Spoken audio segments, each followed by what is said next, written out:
Thanks for tuning in to Talking Point. I'm your host, Neeraj Shah, and the Talking Point today are the views of Mark Matthews of Bank Julius Baer. Essentially, the question that I want to ask him in a nutshell is that in a growth-stout world when central banks are hawkish, is it even prudent to expect risk assets like equities to deliver large positive returns? Mark, great having you. Thanks for joining in. Hope all is well. I'm honored to be here, Neeraj. I'm well, thank you, and hope you are too. All well, Mark. Thank you. That's the key question that I want to start off with, Mark. We've had some Fed officials repeat or do an encore of their stated policy of higher rates for longer, and rate cuts, if any, come in straight in 2024. Growth is faltering across the world, including India. Is this the perfect storm for risk assets like equities? There's a lot to answer in what you just said, Neeraj. I'll start with the Federal Reserve and their recent commentary and their intention to get the inflation rate in the United States back to 2%. And in a nutshell, if they do that, they're going to drive the economy into a deep recession, and the unemployment rate will go up to about 7.5%. And I'm not making that up. It's actually the Federal Reserve Bank of Cleveland that recently issued a report stating that. So although they're sticking to this 2% inflation narrative, it's very outdated in this post-COVID, post-Ukraine world. We can't get back to 2% without really plunging the US economy and probably many other economies into the world into a recession. And therefore, while not overtly stating that they are going to change the target, I think over time their rhetoric will soften, and eventually, if we get back to, which I do think we will, an inflation rate of around 3% toward the end of this year, that will be sufficient for them. So that's the backdrop I would start with. The second thing I would say, to your point about growth rates slowing down, actually, one of the reasons why the market has pulled back recently is that data has suggested otherwise. That data has suggested that we are not slowing down.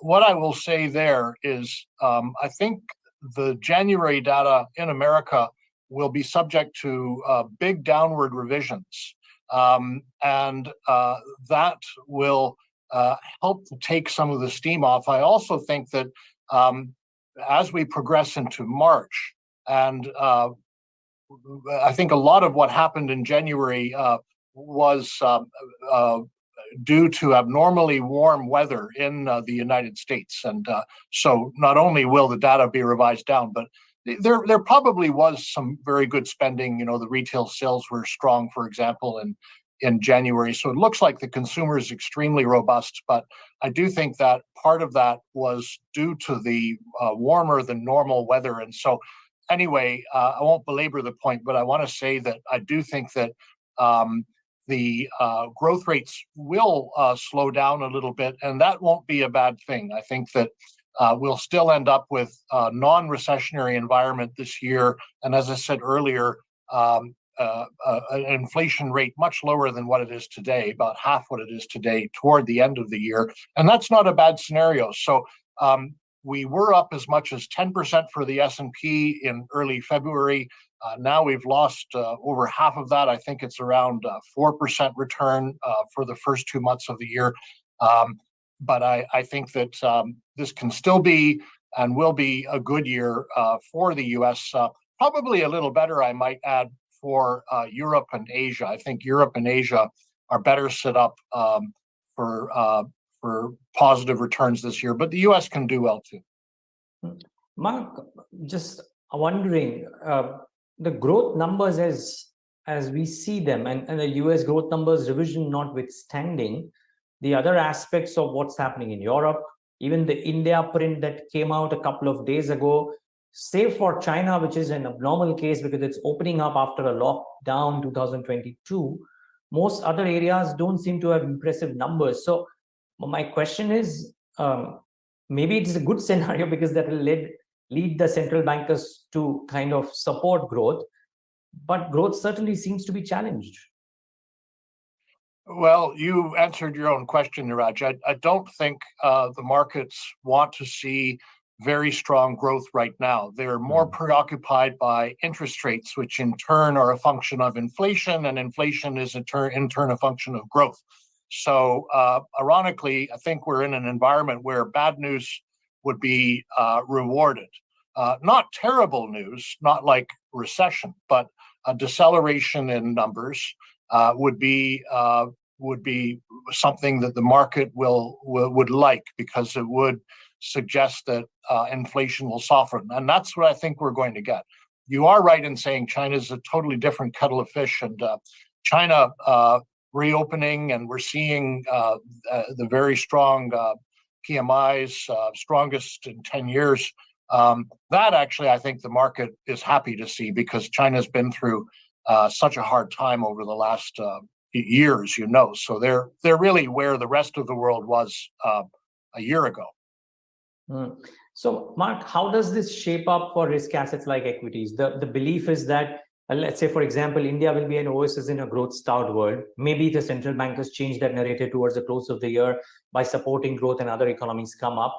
But from a market's perspective, Indian markets haven't enjoyed. They had a fabulous 2022, but 2023 is anything but good. There's a lot of chatter around how money is moving from a lot of other Asian markets into China. You look at this region very, very closely. How do you look at the setup currently? How do you look at India within that setup? Well, the first thing I'd say, to go back to what I said earlier, is I think Asia will do well this year. And that's because generally Asian economies are not highly indebted. The markets are not expensive in this part of the world. You could argue that India's an anomaly in that, but certainly if you look at Southeast Asia and Hong Kong and Taiwan, Korea, even Japan, these are not expensive markets. And China reopening, and that being manifested in the economic data, as I mentioned, the PMIs, it's really happening, which is a tremendous tailwind for the rest of Asia when China opens up, particularly Southeast Asia, I might add. So I think the backdrop is positive for Asia generally, and that should attract flows into Asian markets, including India. So there's sort of two, to be very general about it, buckets of foreign investors into Asia. There's the ones who look very closely at each individual country and then make a decision to invest in one or two of them. And then there's those who simply say, I want to have some exposure to Asia. Now, between those two, the latter bucket is the much larger one. People who just say, I want Asian exposure, period. And they're not too fussed about what countries. And therefore, I think India will be a beneficiary of that. Now, this whole idea that India did so well last year, and therefore it could underperform China this year, that has some credence, because yes, India did very well last year, to your point, and it is, I think, a market that moves in spurts. It has these big moves every once in a while, like from April to October of last year, when it doubled. More than doubled, actually, and then it will go sideways for quite a long time. So we might be in one of the sideways times now, but when you compound the returns over the long term, it is the best market to invest in Asia. That's what 30 years of data shows us, that India has clocked a compounded average return of about 9% per year in dollars. And no other market in Asia comes close to that. The closest would be Korea at about 7.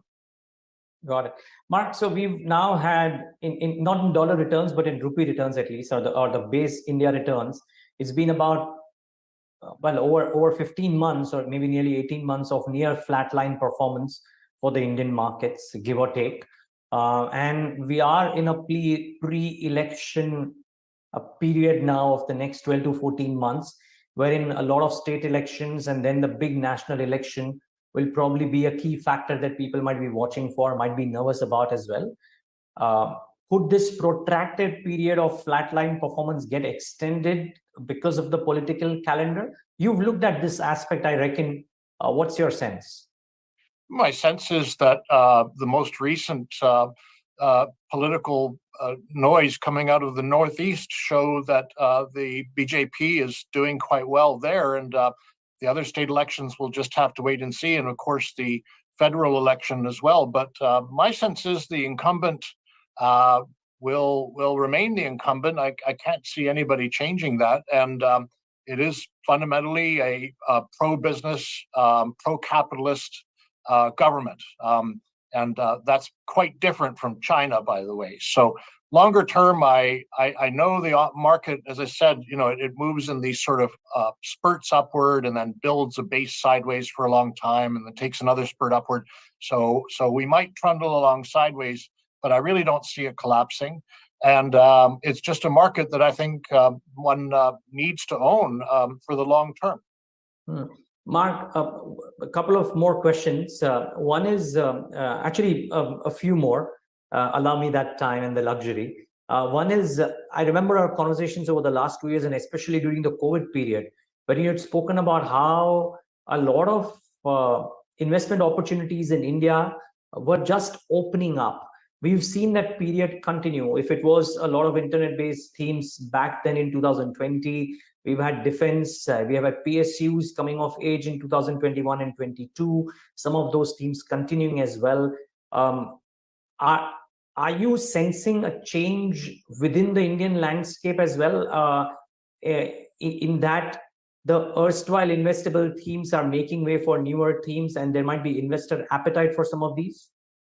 Yeah, I mean, to me, there's two very big themes in India. One is the privatization of the economy and the formalization of the economy, which is happening. The PSUs in the MSCI India index, I think, are below 5% of the total market cap now. Once again, unlike China, where I would say broadly that economy is in the process of being nationalized. And the second thing that I think is very important is that the Indian households themselves are becoming more confident to own equities for the long term, for their retirement. We see that in the systemic investment plans, which if you really want to know why is the US market been such a great market to invest in relative to others in the world, one of the reasons is they truly have great companies that can operate on a global basis. I won't deny that.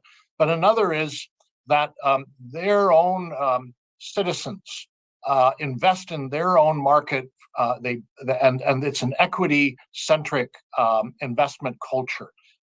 Yes, many of them own their own houses and some of them own bonds and some of them, I don't know, collect art, that kind of thing. But really, it's an equity-centric investment culture in America.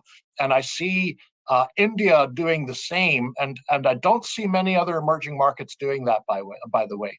But it is one country where I see the locals investing more and more of their own retirement savings in the equity market.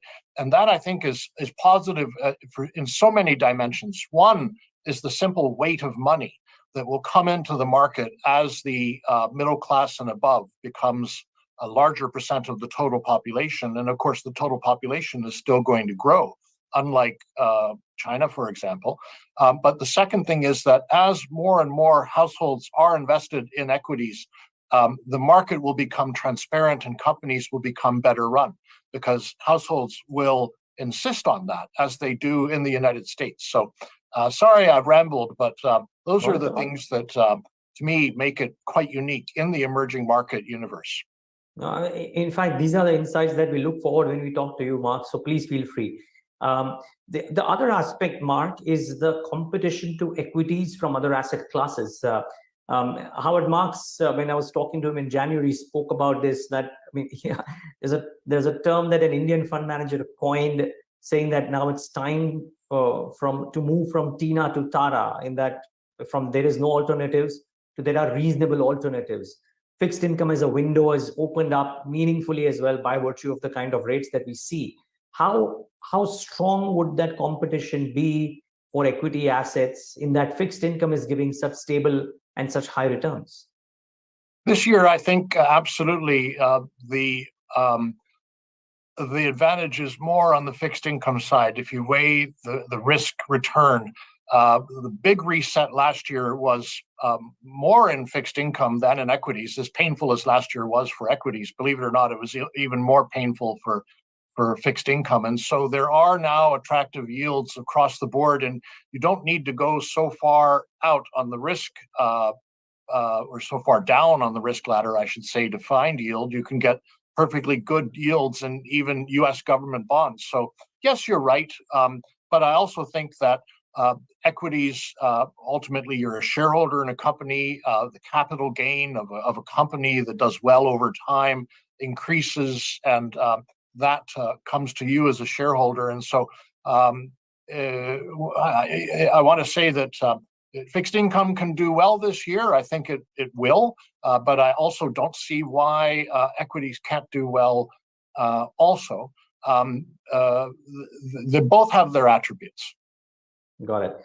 Mark, my final question, and that's to the risk. So because you sounded sanguine about equity investing in general, investing in India in particular as well, even if it may be a slightly longer time of flatline returns, but from a longer term perspective, investing in India, what are the risks to this? You also told me that you don't believe that the incumbent government not coming back to power is a risk. So I would urge you to tell me, what do you foresee as a potential risk to equity investing and investing in India in particular? Well, Niraj, I'm going to cop out because what I would say is, if you look back, the risks that end up taking markets down are never the ones that people were talking about at the time, because it tends to be, the black swans that we try to think what could take the market down, and we never get it right. It's always something that comes out of the like a black swan, as I said. I mean, what I would say though is that this particular time we're in, I don't know if it's the way the planets are aligned, but it's been very strange for the last, call it 5, 6, 7 years, really ever since Brexit and Donald Trump. One thing after another, the experts have told us it won't happen, and actually it did happen. So if I was to imagine some of the things that could happen, well, they're telling us that Trump won't be elected. Maybe he will. I really don't know if that's a risk for the market. The market might end up liking that. But the geopolitics are hot. There's no doubt about it. And then I guess my last concluding statement would be, I do think right now, having come out of COVID, and we're still very much in this, unfortunately, thought war, which might get hotter, Ukraine, that the market is having a hard time understanding what exactly is going on. And it vacillates between panicking about inflation, panicking about recession. I think things are going to be okay. I think that interest rates are ultimately going to stabilize, and we will be able to handle a Fed funds rate of around 5.25, because I do think that there is some decent growth in the world, and we've been there before. We can live with interest rates of 5%, and I do think that inflation will come down and growth will come down. So eventually rates can come back down a little bit too. But where we are right now, as I said, is this period of huge uncertainty coming out of COVID, with Ukraine, not certain where that's going, with the poor relations between the U.S. and China, and the market just, as I said, isn't quite sure what to make of it all. Yeah, well, maybe that's the nature of the beast currently, and therefore we have to live with it. Mark Matthews, thanks for calling that out, and thanks for talking to us today. Really appreciate your time. Thank you, Niraj. The pleasure was ours. Viewers, thanks for tuning into this edition of The Talking Point.